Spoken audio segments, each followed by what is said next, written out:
Hello बच्चों।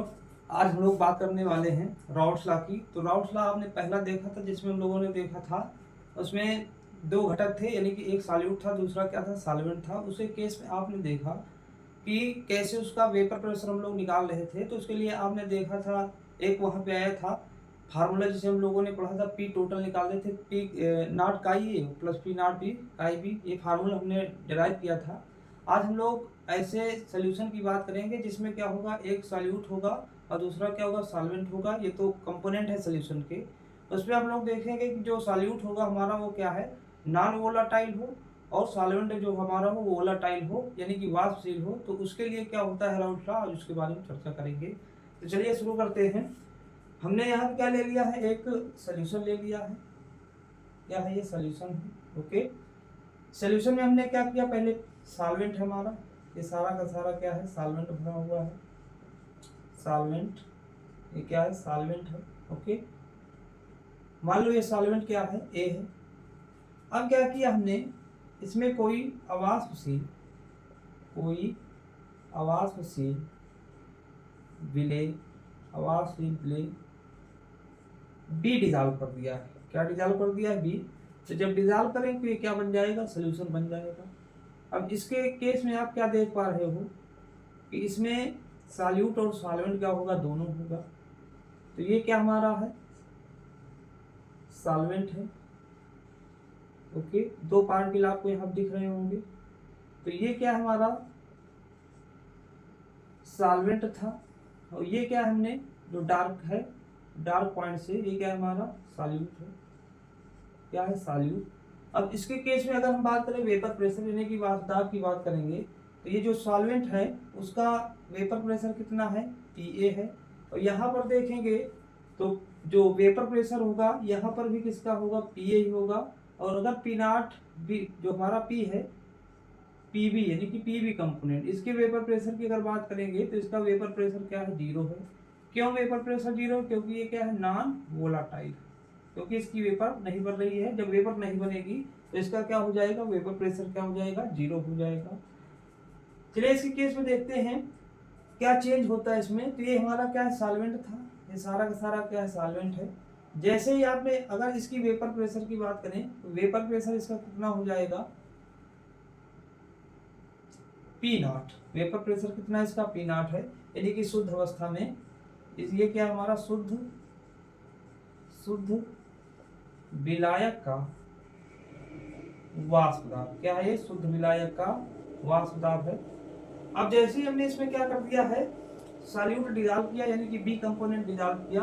अब B component क्या क्या हो सकता है नॉन वोलाटाइल के केस में, जैसे हम इसमें डिजॉल्व करते हैं, ग्लूकोज डिजॉल्व करते हैं, क्या बोल रहे, ग्लूकोज डिजॉल्व करते हैं, चीनी डिजॉल्व करते हैं, ओके, यूरिया डिजॉल्व करते हैं। तो ये सारी चीज क्या है, नॉन वोलाटाइल की वेपर नहीं बनती। तो ये हमारा क्या बन गया, विलियन हो गया। अब जब विलियन का हम लोग वेपर प्रेशर निकालेंगे तो विलियन का वाष्प दाब क्या हो जाएगा, इसको हम रिप्रेजेंट करेंगे पीएस से। ओके, क्या हो जाएगा, पीएस के।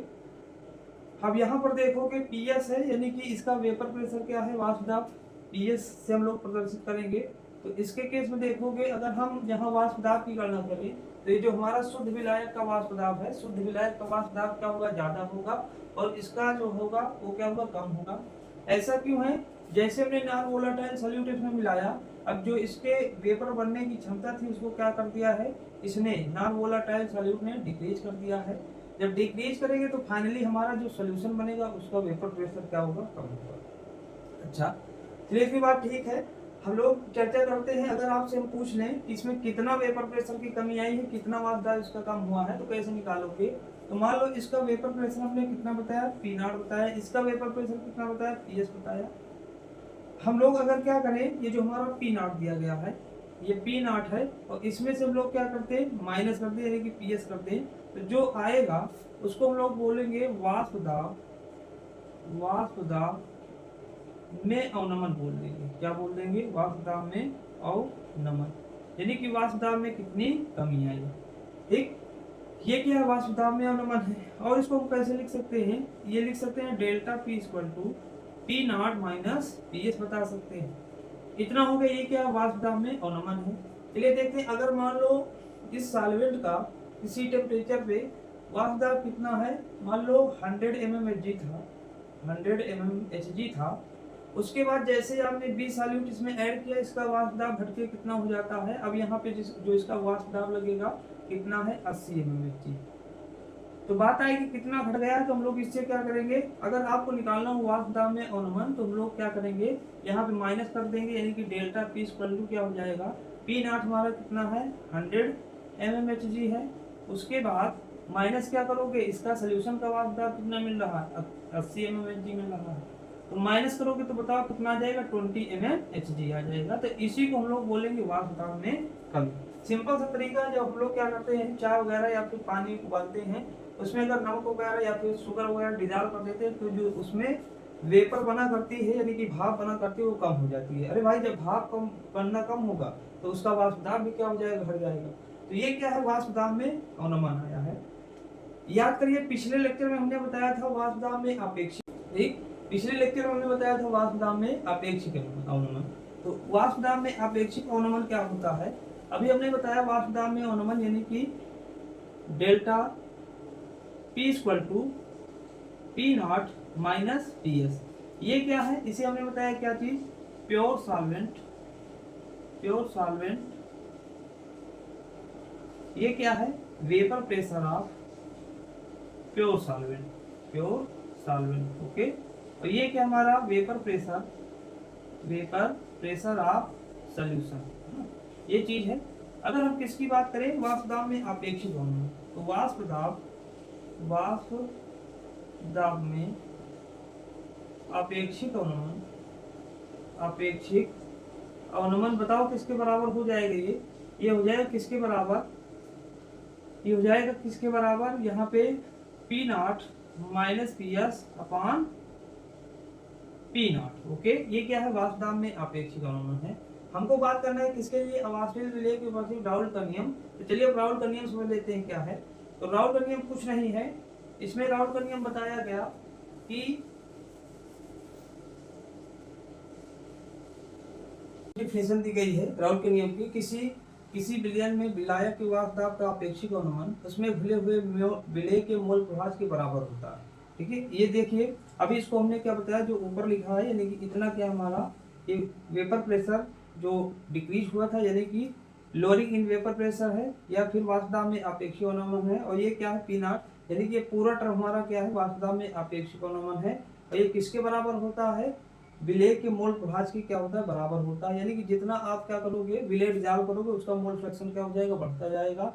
और क्या होगा, जो इसका relative lowering in vapour pressure आएगा वो भी क्या हो जाएगा, इसके बराबर आ जाएगा, ठीक। ये क्या हमारा राउल का लॉ है। इसमें देखोगे पी नॉट क्या है, हमने बताया शुद्ध विलायक का वाष्प दाब, और पी एस क्या है, विलयन का वाष्प दाब, एन क्या है, विलेय का मोल। अब यहाँ जब मोल फ्रैक्शन निकालते हैं तो मोल फ्रैक्शन निकालने के लिए हम लोगों ने पढ़ा है, अगर आपने वीडियो नहीं देखा है तो वीडियो पे जाएं और वहाँ पे देख लें इसको। ये हमारा क्या मोल फ्रैक्शन है, ओके। ये क्या है, राउल का लॉ है। अब इसके बाद हम लोग ये जो फार्मूला आया है उसको देखते हैं कैसे आया है, का नियमन। तो आप जानते हो किसी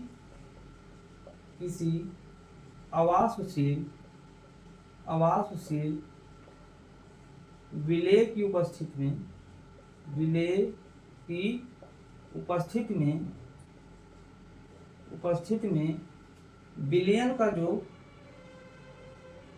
विलयन का जो वाष्प दाब होगा, विलयन का वाष्प दाब वो किसके बराबर हो जाएगा, पी नॉट, और यहाँ क्या हो जाएगा, काई किसका हो जाएगा, ये विलायक का, ओके। जैसे अभी हमने देखा था तो वहां पे विलयन का जब वाष्प दाब था तो केवल किसके, विलायक का वाष्प दाब जितना हुआ करता था उतना उसी से हम लोग कंसीडर कर रहे थे। तो यहाँ क्या हो जाएगा, विलयन का वाष्प दाब। आगे इसको क्या करोगे, इसको हम कैसे लिख सकते हैं, P solution is equal to क्या हो सकता है, ये पी नॉट, और ये क्या हो जाएगा, काई किसका है, ये सॉल्वेंट का है, काई किसका है, सॉल्वेंट का। अब आपने क्या पढ़ रखा है, आपने पढ़ा काई सॉल्वेंट और प्लस काई सॉल्यूट, ये किसके बराबर होता है, 1 के बराबर होता है। यानी कि मोल फ्रैक्शन सॉल्वेंट का और मोल फ्रैक्शन सॉल्यूट का किसके बराबर, 1 के बराबर। यहाँ पे अगर हम निकाले काई सॉल्वेंट, तो काई सॉल्वेंट निकालोगे किसके बराबर हो जाएगा, 1 माइनस काई सॉल्यूट के बराबर हो जाएगा, ओके। इस वैल्यू को हम यहाँ रख लेते हैं तो क्या हो जाएगा, ये P solution P solution is equal to, okay इतना हो गया। आगे क्या करें, माइनस को इधर लाएंगे तो इतना हो जाएगा -1, ये क्या है plus T solution upon P not, okay. ये किसके बराबर हो जाएगा, माइनस काई सॉल्यूट के बराबर। अगर हम क्या करें यहाँ पे माइनस से सब में डिवाइड कर दें तो डिवाइड करने के बाद ये क्या बन जाएगा, ये 1 हो जाएगा, ये माइनस क्या हो जाएगा, पी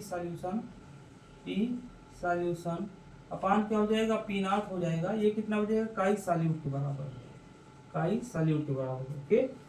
आगे देखोगे तो आगे इसको हम क्या करें, क्रॉस मल्टीप्लाई कर ले, आ जाएगा पी नॉट, ये आ जाएगा पी एस, यानी कि सॉल्यूशन का ये क्या है यहाँ पे पी नॉट आ जाएगा, और पी नॉट ये किसके बराबर हो जाएगा, काई सॉल्यूट के बराबर, ओके।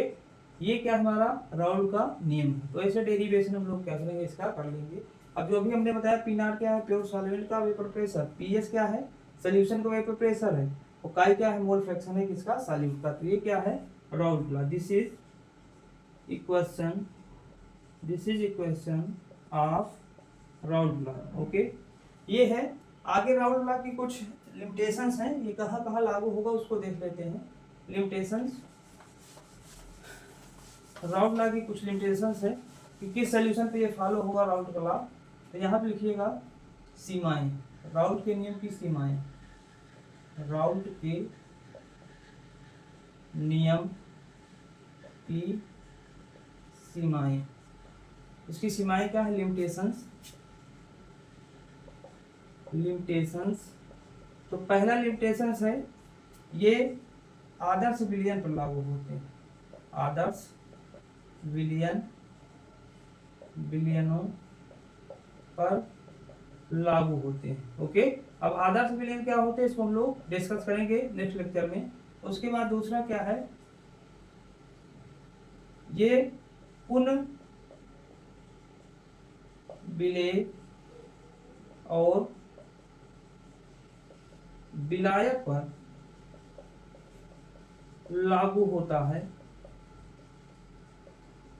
जिसमें संगुणन या वियोजन की प्रकृति न हो, ओके, प्रकृति न हो।